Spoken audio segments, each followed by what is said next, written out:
साल 2000 पश्चिमी अफ्रीका का देश सिएरा लियोन।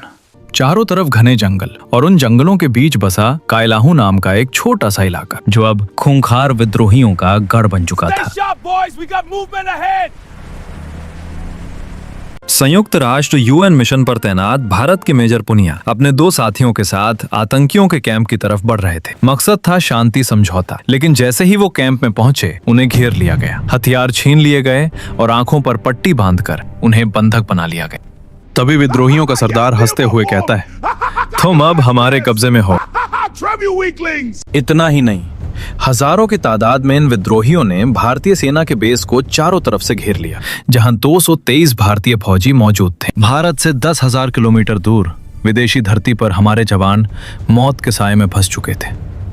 आज की इस वीडियो में हम देखेंगे कि आखिर सिएरा लियोन में हुआ क्या था, ये विद्रोही कौन थे जिन्होंने भारतीय सेना से पंगा लेने की जुर्रत की, और कैसे भारत के पैरा एसएफ कमांडोज ने नर्क के द्वार से अपने साथियों को सुरक्षित बाहर निकाला। ये भारतीय सेना का अब तक का सबसे डेंजरस और टेयरिंग मिशन है, ऑपरेशन खुखरी।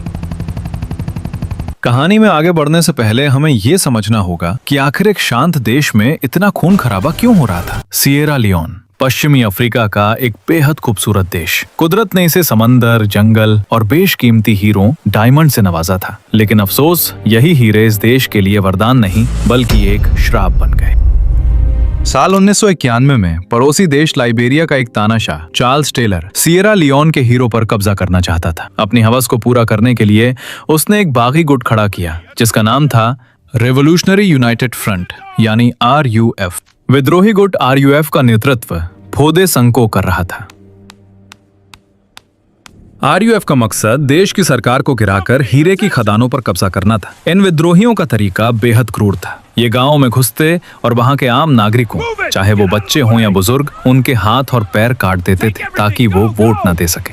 उन्होंने मासूम बच्चों का बचपन छीनकर उनके हाथों में खिलौनों की जगह AK-47 थमा दी। ड्रग्स का नशा देकर उन बच्चों को किलिंग मशीन बना दिया गया। दरिंदगी यहीं खत्म नहीं हुई। RUF के इन राक्षसों ने उन बच्चों से उनके ही माता पिता को मरवा देते थे ताकि बच्चा वापस जाने के लायक न रहे। वो कहते, अब हम ही तुम्हारा परिवार हैं। देखते ही देखते सिएरा लियोन नशा करने वाले चाइल्ड सोल्जर्स और हैवानों का घर बन गया। पूरा देश चल रहा था और दुनिया तमाशा देख रही थी। जब हालात बेकाबू हो गए तो साल 1999 में संयुक्त राष्ट्र ने दखल दिया। एक शांति समझौता हुआ और UN ने अपना mission United Nations mission in Syria 11 यानी UNAMSIL शुरू किया। मकसद था देश में शांति लाना और विद्रोहियों से हथियार डलवाना। शांति बहाल करने के लिए कई देशों की सेनाएं बुलाई गईं, जिनमें सबसे बड़ी जिम्मेदारी मिली भारतीय सेना को। भारत ने अपनी सबसे बेहतरीन टुकड़ियां वहां भेजी। इसमें शामिल थीं 5/8 गोरखा राइफल्स की बटालियन और पैरा स्पेशल फोर्सेस के घातक कमांडोस। दिसंबर 1999 में जब भारतीय सैनिक वहां पहुंचे तो उन्हें दारू और कायलाहू जैसे इलाकों में तैनात किया गया। ये वो इलाके थे जहां RUF का सबसे ज्यादा जोर था। लेकिन हमारे फौजी वहां सिर्फ गोलियां चलाने नहीं गए थे, उन्होंने वहां के लोगों का दिल जीतना शुरू किया। भारतीय सेना ने मेडिकल कैंप्स लगाए जहां फ्री में सर्जरी और इलाज होता था। उन्होंने बोरवेल खोदकर लोगों को पीने का साफ पानी दिया, भूखे बच्चों के लिए लंगर लगाए और स्कूल शुरू किए। सिएरा लियोन के गरीब लोगों ने पहली बार बंदूक की नली की जगह मदद का हाथ देखा था। भारतीय सैनिक उनके लिए मसीहा बन चुके थे। लेकिन भारतीय सेना की यही लोकप्रियता RUF के आकाओं को खटकने लगी। उन्हें डर था कि अगर आम जनता का डर खत्म हो गया तो उनकी सत्ता चली जाएगी। वो समझ गए थे कि अगर सिएरा लियोन पर राज करना है तो उन्हें भारतीय फौज को तोड़ना होगा। और इसी बौखलाहट में मई 2000 में उन्होंने एक ऐसी चाल चली जिसने शांति मिशन को जंग के मैदान में बदल दिया। उस समय कायलाहू में मेजर हरेंद्र सिंह तोमर और मेजर पुनिया के नेतृत्व में 223 भारतीय सैनिक और 11 सैन्य पर्यवेक्षक तैनात थे। तारीख थी 1 मई 2000। कायलाहू में हालात तनावपूर्ण थे। विद्रोहियों ने संयुक्त राष्ट्र के साथ शांति समझौते का नाटक किया। उन्होंने कहा कि वो हथियार डालने को तैयार हैं, लेकिन सिर्फ भारतीय सेना के एक उच्च अधिकारी के सामने। मेजर पुनिया के लिए ये मौका था सिएरा लियोन में शांति लाने का। एक सिपाही होने के नाते उन्हें हथियार से ज्यादा बातचीत पर भरोसा था। इसी उम्मीद में वो बिना किसी सुरक्षा के सिर्फ अपने 2 साथियों को लेकर RUF के गढ़ में दाखिल हो गए। जैसे ही मेजर पुनिया विद्रोहियों के कैंप में पहुंचे, दरवाजे बंद हो गए। शांति वार्ता तो दूर की बात थी, वहां पहले से ही सैकड़ों बंदूकधारी विद्रोही घात लगाए बैठे थे। मेजर पुनिया और उनके साथियों को तुरंत बंदी बना लिया गया। उनके हाथ पीछे बांध दिए गए और उन्हें बता दिया गया कि अब वो कैदी हैं। ये एक सोची समझी साजिश थी। विद्रोहियों का प्लान सिर्फ मेजर पुनिया को पकड़ना नहीं था, बल्कि पूरी भारतीय बटालियन को घुटनों पर लाना था। वहीं दूसरी तरफ विद्रोहियों की एक भारी भरकम फौज ने कायलाहू में स्थित भारतीय सेना के बेस को चारों तरफ से घेर लिया। 223 भारतीय सैनिक अपने बेस के अंदर थे और बाहर हजारों की संख्या में RUF के विद्रोही AK-47, RPG और एंटी एयरक्राफ्ट गन लेकर तैनात थे। हमारे जवानों के पास हथियार थे, गोला बारूद था, लेकिन आदेश था गोली नहीं चलानी है, हम शांति मिशन पर हैं। विद्रोहियों ने बेस की बिजली काट दी, पानी की सप्लाई बंद कर दी और खाने के रास्ते ब्लॉक कर दिए। रसद पहुंचाने वाले हेलीकॉप्टर्स को लैंड करने की जगह नहीं दी जा रही थी। वो लाउड स्पीकर पर चिल्ला रहे थे, हथियार डाल दो, अपनी गाड़ियां हमें दे दो, हम तुम्हें जाने देंगे। कूटनीतिक स्तर पर न्यूयॉर्क में UN मुख्यालय और नई दिल्ली के बीच लगातार बातचीत चल रही थी। RUF की मांग थी कि भारतीय सैनिक अपने हथियार और वाहन उन्हें सौंप दें, तभी उन्हें जाने दिया जाएगा। 75 दिन, जी हाँ, 75 दिनों तक ये घेराबंदी चली। राशन खत्म हो रही थी, पीने का पानी ना के बराबर था। एक तरफ भूख और प्यास थी, दूसरी तरफ मौत का डर। लेकिन वो गोरखा थे साहब, उन्होंने विद्रोहियों को साफ जवाब दिया, हम शांति दूत हैं पर कायर नहीं, जान दे देंगे लेकिन हथियार नहीं डालेंगे। जुलाई का महीना आते आते सब्र का बांध टूटने लगा। कूटनीति फेल हो चुकी थी। अब भारत सरकार ने फैसला किया कि वो अपने सैनिकों को वहां मरने के लिए नहीं छोड़ सकते। अब समय आ गया था RUF को उसकी ही भाषा में जवाब देने का। नई दिल्ली में सेना मुख्यालय ने एक साहसी प्लान बनाया। इस मिशन का नाम रखा गया ऑपरेशन खुखरी। खुखरी गोरखा सैनिकों का वो पारंपरिक हथियार है जिसके म्यान से बाहर निकलने का मतलब है दुश्मन का खात्मा। इस मिशन के लिए विशेष रूप से भारत से पैरा स्पेशल फोर्सेस की एक टुकड़ी को एयरलिफ्ट किया गया। मेजर उस समय हरिंदर सूद के नेतृत्व में करीब 120 पैरा कमांडोज को रातों रात सिएरा लियोन पहुंचाया गया। ये एक मल्टीनेशनल ऑपरेशन होने वाला था, लेकिन लीड रोल में भारत था। संसाधनों की बात करें तो इस ऑपरेशन में शामिल थे भारतीय वायुसेना के MI-35 attack helicopters, MI-17 transport helicopters, Britain की रॉयल एयरफोर्स के चिनूक हेलीकॉप्टर्स और जमीनी हमले के लिए मैकेनाइज्ड इन्फेंट्री के BMP-2 टैंक्स।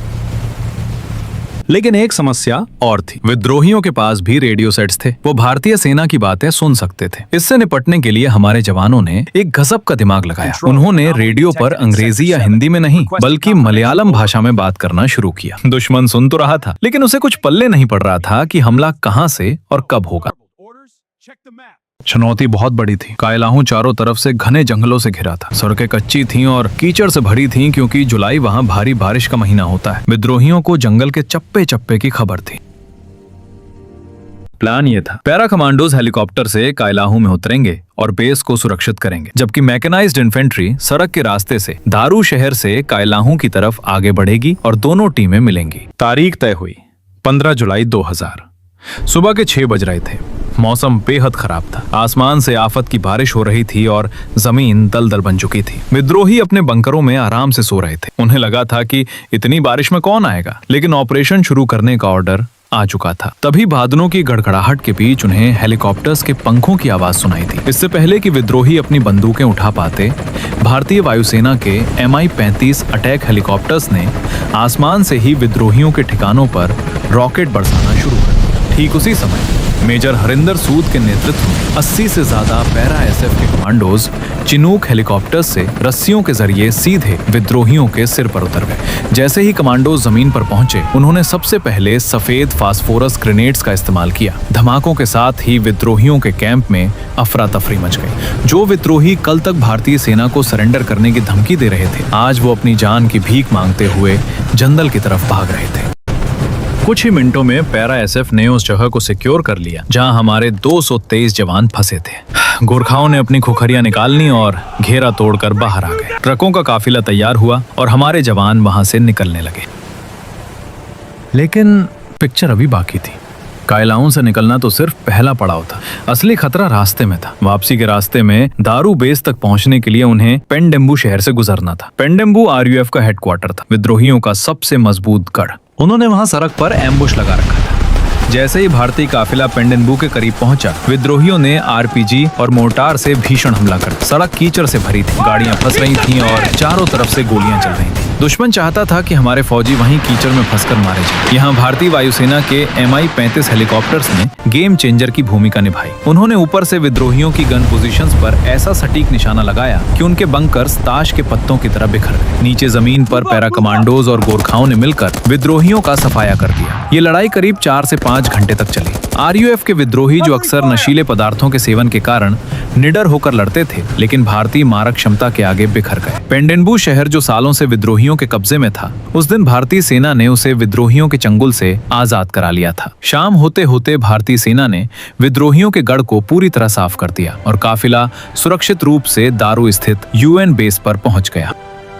इस ऑपरेशन में दुर्भाग्यवश हमारे एक बहादुर जवान हवलदार कृष्ण कुमार शहीद हो गए। उन्होंने अपने साथियों को बचाने के लिए गोलियां अपने सीने पर ले ली, लेकिन उनकी शहादत बेकार नहीं। भारत ने अपने सभी 223 सैनिकों को दुश्मन के जबड़े से सुरक्षित निकाल लिया था। हवलदार कृष्ण कुमार और उन सभी वीर सपूतों को हमारा नमन, जिन्होंने 10,000 किलोमीटर दूर अनजानी धरती पर तिरंगे की शान के लिए अपनी जान की बाजी लगा दी। ऑपरेशन कुकरी सिर्फ एक रेस्क्यू मिशन नहीं था, ये एक संदेश था पूरी दुनिया को और हर उस दुश्मन को जो भारत की शराफत को कमजोरी समझने की भूल करता है। संदेश साफ था, भारतीय सेना शांति की पुजारी जरूर है, लेकिन अगर कोई उसे छेड़ेगा तो वो 7 समंदर पार जाकर भी घर में घुसकर मारेगी। दोस्तों, अगर आपको भी अपनी भारतीय सेना और पैरा स्पेशल फोर्सेस पर गर्व है तो कमेंट में जय हिंद जरूर लिखें। और अगर आप चाहते हैं कि हम ऐसे ही अनसुने ऑपरेशंस पर और वीडियो बनाएं तो इस वीडियो को लाइक करें और चैनल को सब्सक्राइब करके बेल आइकन दबाना ना भूलें।